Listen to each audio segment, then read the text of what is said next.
Chapter 1, The New Guest.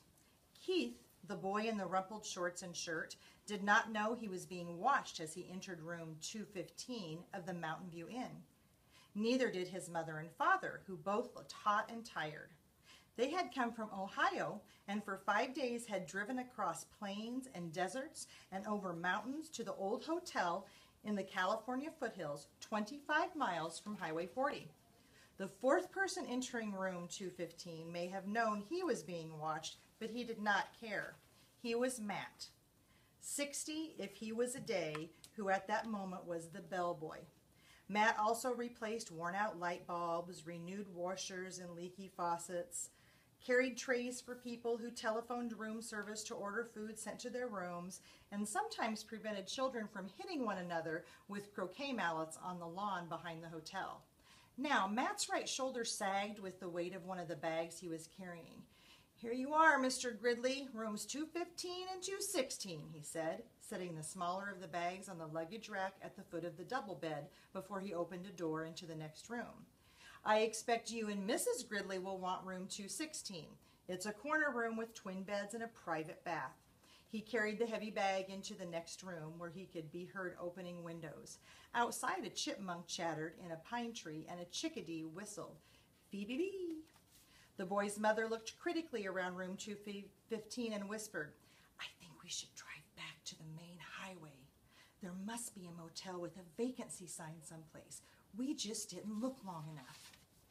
"Not another mile," answered the father. "I'm not driving another mile on a California highway on a holiday weekend. Did you see the way that truck almost forced us off the road?" "Dad, did you see those two fellows on motorcycles?" began the boy and stopped, realizing he should not interrupt an argument. "But this place is too old," protested the boy's mother, "and we have only 3 weeks for our whole trip.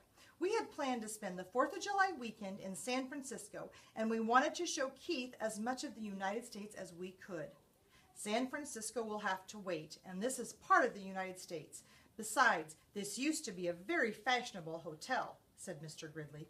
"People came from miles around." "50 years ago," said Mrs. Gridley, "and they came by horse and buggy." The bellboy returned to room 215. "The dining room opens at 6:30, sir. There is a ping-pong game in the game room, TV in the lobby, and croquet on the back lawn. I'm sure you will be very comfortable."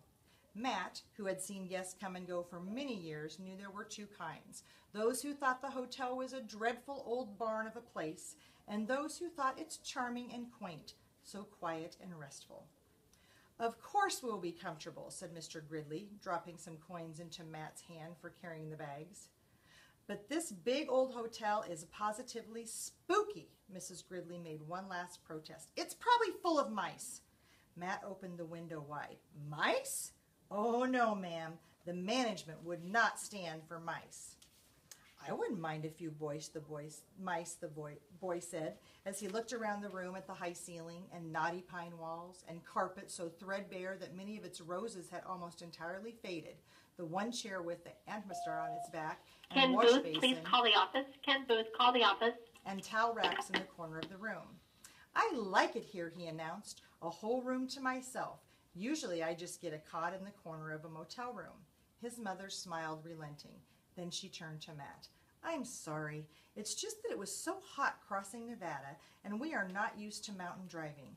Back on the highway, the traffic was bumper to bumper. I'm sure we shall be comfortable." After Matt had gone, closing the door behind him, Mr. Gridley said, "I need a rest before dinner. 400 miles of driving and the mountain traffic. It was too much. And if we are going to stay for a weekend, I had better unpack," said Mr. Gridley. "At least I'll have a chance to do some drip drying." Alone in room 215 and unaware that he was being watched, the boy began to explore. He got down on his hands and knees and looked under the bed. He leaned out the open window as far as he could and greedily inhaled deep breaths of pine-scented air.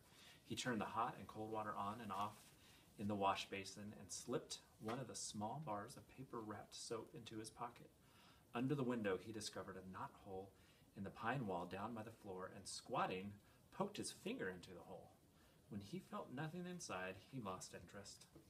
Next, Keith opened his suitcase and took out an apple and several small cars, a sedan, a sports car, and an ambulance about 6 inches long, and a red motorcycle half the length of the cars, which he dropped on the striped bedspread before he bit into the apple.